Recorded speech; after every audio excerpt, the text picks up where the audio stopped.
Benjamin Barker! The whole thing has a kind of destiny, I find, that how this has come to be. I remember when I first got together with Tim, he was talking about it and saying that he'd been marinating this idea of the musical. And it was one of our talking points. We got something in common. We both love Sweeney Todd, you know. And that's about it, though. After this film, that's it.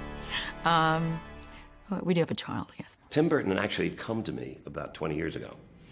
He was a big fan of the piece. He'd seen it in London. It was not a success in London the first go-round. It has been since, but the very first time it was done in London, they didn't like it. And yet he saw 12 performances, I believe. I think it was like the late 70s, 1980. It was the London production, and the emotion was so strong, and the humor and the graphicness of it. I knew that when I first saw it, that it just struck me as something really strong and something I really could relate to. I'm a big movie fan, and no musical of anything I've written has ever satisfied me. And I thought, here's a chance to try again. At last, my arm is complete again.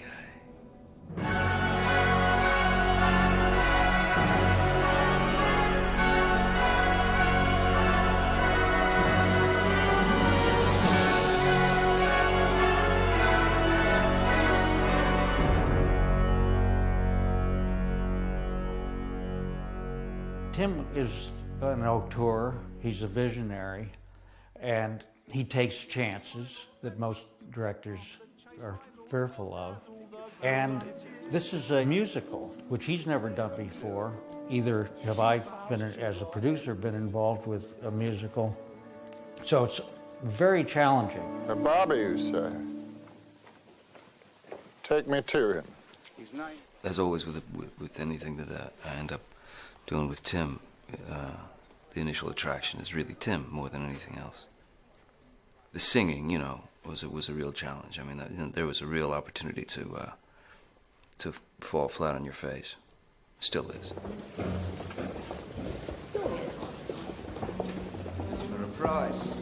Order something else so to follow, since no one should swallow it twice. If you're going to learn to sing and you're going to do your first musical, it's really stupid to do Mrs. Lovett. Sondheim, he had casting approval over this part. It's easily the most complicated part in the musical. That's what I've been told independently by Sondheim. Because I've been reared on it. It's like my milk, because I haven't sung before. I think it's quite normal. It has to be grosser. It's green.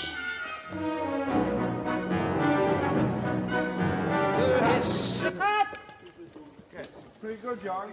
I've always been a fanatic of Sondheim, and I've always also wanted to be in a musical. I mean, as soon as I popped out of the womb, I wanted to be in a musical, but I never thought I could sing except in the bathroom. Mrs. Lovett, I wanted to be her since I was 11, and I went around apparently in Mrs. Lovett hairdos. That's good. That's good. What you're doing is better than you think, so just say it. Mum and Dad were big fans, and they brought back the score, and I remember sitting in my drawing room, looking at the score, going through the lyrics and listening to it on the record, and I just got completely hooked on the music. Now it has to be grosser. It's green. In the Broadway show, that was almost more the Mrs. Lovett show in a certain way, because that was musically the one that people gravitated toward. So there was a shift in that, because it's like we're going slightly more internal with it. It just sort of shifts what the tone of the piece is. But the thing that remains the same is that it's got to be somebody who basically has the same quality that Johnny does in a different way. What is that? It's for... I knew who was going to direct it, and I also was desperate for my little 11-year-old self inside, that I would give myself the chance to audition. And we had a discussion, and he said, you know, I respect you as an actress, but, you know, it's a singing part. You've never sung, so... But I said, look, it doesn't matter. Look, let me just learn how to sing. Whether I get it or not, it doesn't matter. I've just always wanted to do it. I went to this great singing teacher who is a wizard. He's called Ian Adam.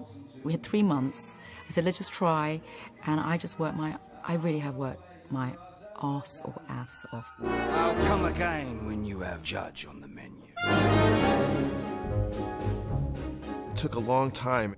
You know, at the end of it all, I knew she was really right for it. It was funny because I did a drawing a long time ago, and I mean, all my drawings look the same, but I looked back at it later and I realized it was Johnny and it was her. There was a certain thing about it that just kind of shocked me into thinking, wow, it is them. And so got them together and looked at them together, and they just had that quality of a weird couple.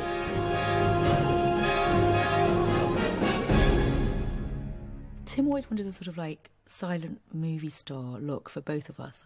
So we've both got very, very pale skin and then rather dark sunken eyes, a bit like how Tim looks. You know, his usual sort of aesthetic. He loves pale, dark, sunken eyes, and because he's an insomniac, I think that's where it comes from. There's a lot of autobiography in there, but even it's completely unconscious. He's so not a narcissist, but it always ends up being somehow a version of himself. He'll hate me saying that, but fuck it. My relationship with Tim it's family.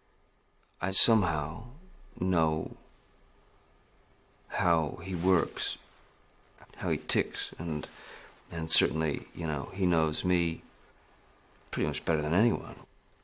We did our first movie together like 17 years ago, man. You know, so you almost don't want to even question, like, what is it? You know, I just know that it is, and that's kind of what's important. I've worked with Johnny so many times, and I think this is definitely one of my favorite characters because, you know, we've always talked about old horror movies, and the idea of kind of being able to create something like that and seeing Johnny play like a, you know, like a monster in a way is fantastic. Yeah. I think the more creamy, more it helps. And is it still easy to get on, Johnny? Yeah, I mean, it's done pretty well. I've always admired Johnny, as most people do, because of his choices as an actor. Because he's always done things according to his own likes. He's never done anything according to any sort of pattern or formula or any, you know, eye for creating a career or any reliance on his looks. I think in a funny way we're a bit similar in that way, in that we don't have much respect for what we look like, and we rather like camouflaging ourselves and getting away from ourselves. I know we both are allergic to watching ourselves, so it's sort of in a way a bit of a similar dynamic. 38 sugar, take 3. What may I do for you today, sir? Stylish trimming of the hair. Soothing skin massage. Sit, sir. Sit. You see, sir, a man infatuated with love. I often thought of him during the filming of this, thinking he's got the perfect job. He doesn't have to say much. He just stares and broods and doesn't have much dialogue. I wish I could have that job. But he did have to sing, so that sort of balanced the whole thing out. The closest I ever gave.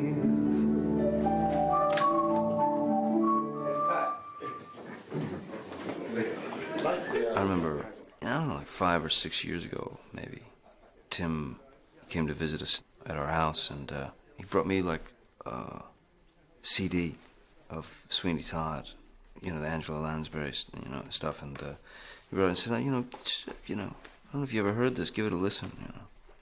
I was, you know, okay, gave it a listen, thought, wow, that's interesting. And then, you know, whatever, you know, 5, 6 years later, you know, the question comes, hey, what do you think, you know, you think you can sing? You know?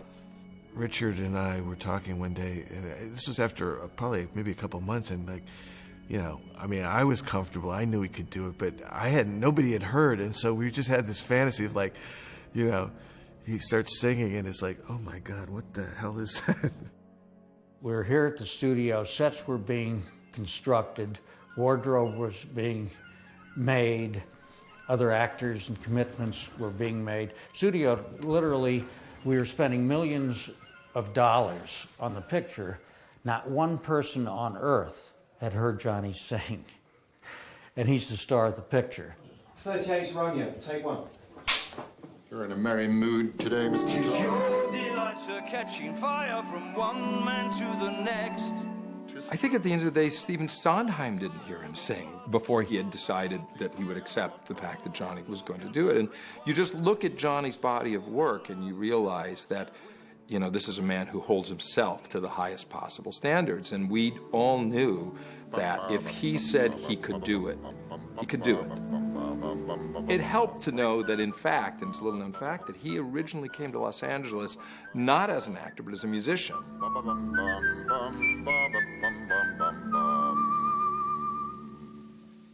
What I did was I called up an old pal of mine that I had played in bands with for years. In fact, the guy he was the singer, you know, pretty much the singer, main singer of the band. And he has a recording studio, and I called him and said, you know, I got this stuff I'd like to try and sing. Well, singing Sweeney Todd, they say, is like an opera more than Broadway. It's really hard. There's a lot of half steps. There's a lot of, you know, chromatic lines running up, and, you know, neither Johnny nor I can read music, so we were like using our ears and going, what is that, you know? It's pretty funny to see a couple guys out of the rock and roll days trying to figure out this amazing piece of music, but at the end of the day, it's a song and a singer and a melody, and it could be complicated, but it was fun figuring it out. I called my friend upstairs who could read music and go, "Can you come down and tell us exactly what note this is?" We went in my place and drank some wine for a bit and smoked a bunch of cigarettes, and then it was like, were you going to do this or what?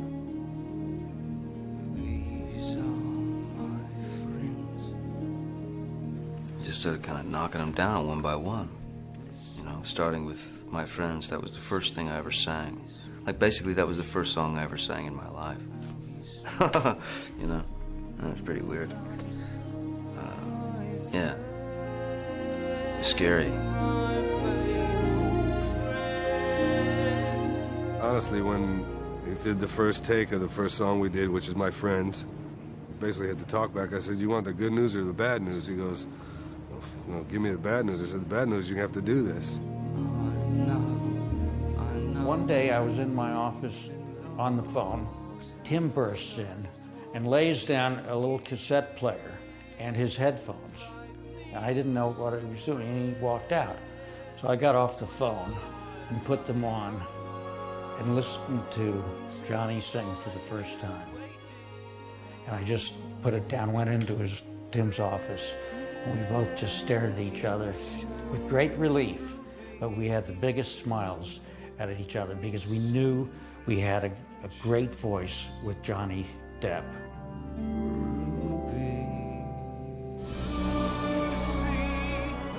I wasn't sure if I'd be able to sing, you know, any of it. I certainly wasn't convinced I'd be able to sustain a note. I thought maybe I could hit it. You know, I knew I wasn't tone deaf. All of the whole human race, Mrs. Lovett, there are two kinds of men and only two. There's the one staying put in his proper place, and the one with his foot in the other one's face. Look at me, Mrs. Lovett, look at you. That was, you know, in many cases, you know, the booger. you know, holding a note for 12 beats. Yeah, not easy. There were several instances when I thought, well, you know, I'm just gonna hit the deck. You know what I mean? You know, I ran out of air about 5 minutes ago. Just pass out. Bam. And I'm full of joy. That's beautiful stuff to sing. I can only imagine that it must be really nice if you're a singer.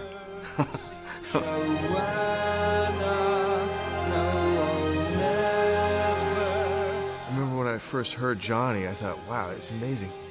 He sounds like some kind of like rock star. All right. You know, just by the nature of him doing it brings something different to it. Come and visit your good friend Sweeney.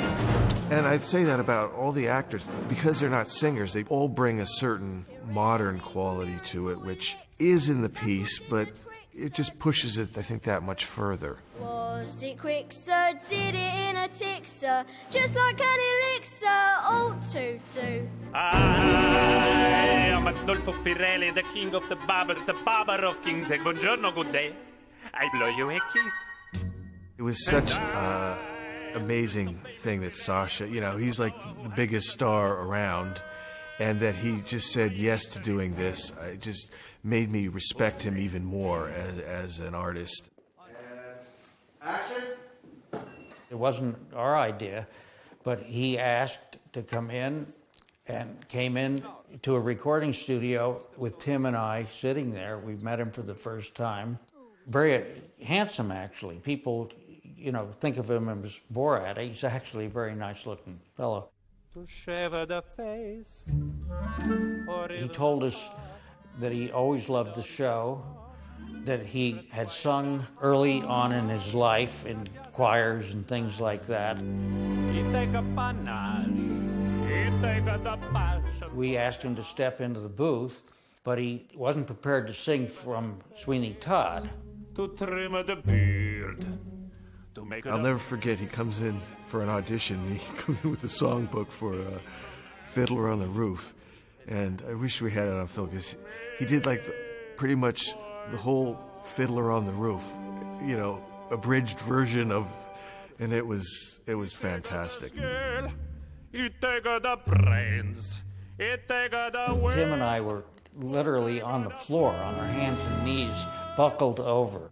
Despite all the laughter, we realized this guy's got a great voice.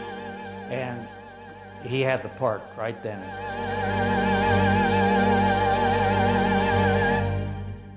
And the winner is Tom. Greenfinch and linnet bird, nightingale, blackbird, how is it you sing? I think what's been fascinating and complicated at the same time is that we had to commit to performances singing before we were acting. So we recorded the whole of the score before we started shooting. All the actors, once they were selected, spent a lot of time working on their voice. Each had individual instruction. We were determined that every cast member used their own voice. Nothing's gonna harm you, not while I'm around. Nothing's gonna harm you, no sir. We did it at Air Studios. It was quite a shock because I was recording live with the orchestra at the time. So being my first time in a big recording studio, it was really amazing. I don't care, I got ways.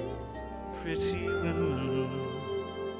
Silhouetted. One of the more challenging moments in one's life is when you've got the music in your hand and you're in a huge rehearsal room and Stephen Sondheim walks across the room and says, "Okay, let's hear it."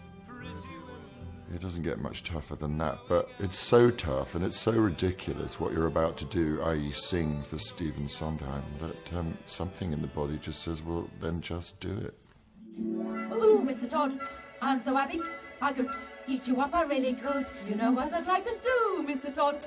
What a dream. I was a little nervous, which meant that my singing wasn't as good as it could have been. And I think a lot of people felt that as well. So they thought, well, what we'll do is we'll take them to a smaller studio and we'll just have the playback from the track that they've recorded with all the orchestra. So we went to the smaller studio and into this nice little room. It was very, very comfortable. Like, you had little candles burning in the corner, like sofa, and it was just like Tim and Mike who does the music. When we threw our gippers, I'll be there sleeping off your slippers by the sea with a fishy splash. Good. Okay, same place? It's very difficult to breathe here. I know. He hasn't left a lot of room. He hasn't left a lot of room for breath, has he? Sounded okay there. Okay. Have another go. By the sea is really tricky because there's no space to breathe at all. 2, 3, 4. By the sea, Mr. Todd, that's a life I I think Angela Lansbury lost her voice routinely at the end of the show. I was really comforted to read something that Angela had said, that she actually confronted Sondheim and said, well, where do I breathe? And he said, well, no, I didn't write anywhere you could breathe, you just don't. With the sea at our gate, we'll have keep a daring. What a fun to us straight from the Straits of Bering. Every night in a kip when we... Helena, because she's got so many of the tough songs, and she's having to find her character in the recording studio in a way, that's been a challenge because she's never really known, well, where am I going to be? A and B films. And action. For example, if we take The Worst Pies in London, how am I going to know that I've got to sing this song, hit a rolling pin on the thing, make a pie, how am I ever going to know that I've got enough time to sing that, walk across to the pie shop and talk to Sweeney? That's been the hard one for her, because when you record the orchestra, we have to make those decisions without seeing the film. So Helena would always be there, and she'd be whispering in my ear at the recording studio, can we just try one a bit slower? Can we try one a bit faster? Because she was trying to, you know, routine her scene out in her head. Action. We hadn't actually done any acting together, me and Johnny, so I didn't really know. So sometimes you did come across, but you thought like, oh, I thought you were going to look at me at that. That was what I'd imagined in my booth. Of course, when you're acting on your own in a booth, your other actor is always going to do what you want. And then when they're on set, they got different ideas. It's a little vibe. What is that? You think we are... Sorry, baby. Sorry. I'll do it less, but it's got to stick. It's been really interesting working with Tim on doing this musical. First of all, it's been, because I know privately, because I live with him, that he hates musicals. So it's kind of fantastic that he's doing one. This is my territory, because you know, he thinks that Billy, our son's going to be gay, because he listens to Judy Garland, and I've just brought him up on musicals.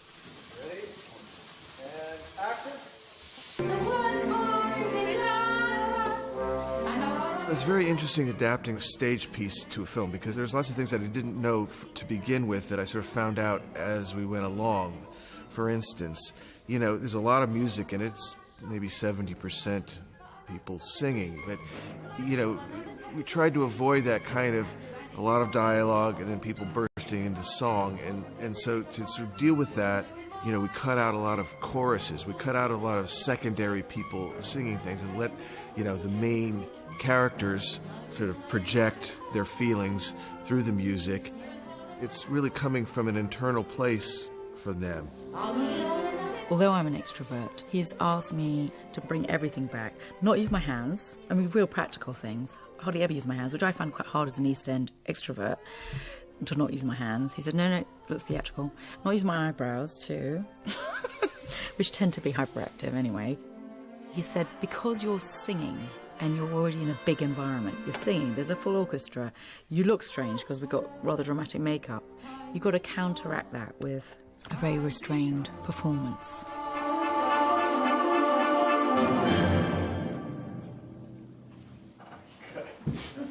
And if you're beautiful, what then, with yellow hair like wheat? Once we got to the set, it was a lot nicer than I expected it would be. I mean, the idea of lip-syncing, because you're lip-syncing in a sense, but at the same time you're not, because, I mean, on the set while we're doing it, we're singing it, we're belting it out like idiots, which is the right thing to do.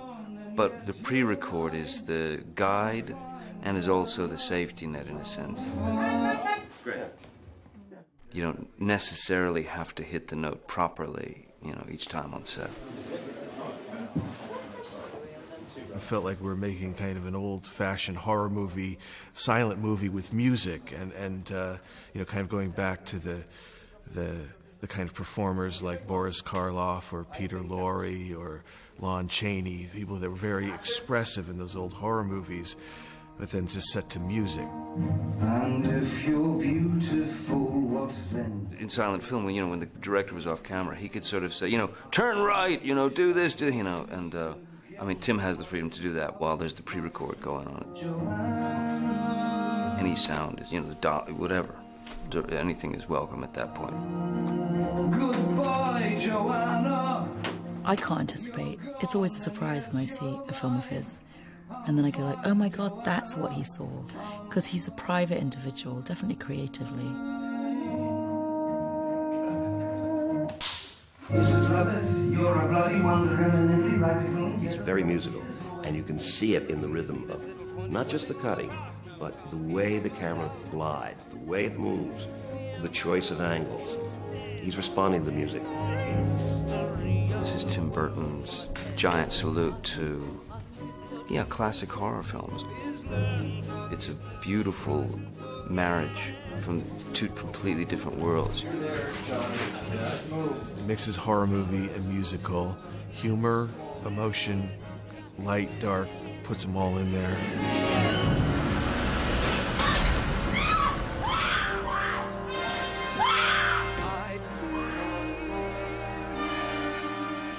that's what'll make it interesting, as long as I don't ruin it in the process.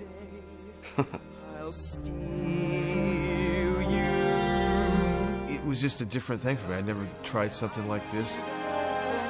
For me, it was certainly new territory, and that's what I really enjoyed doing it.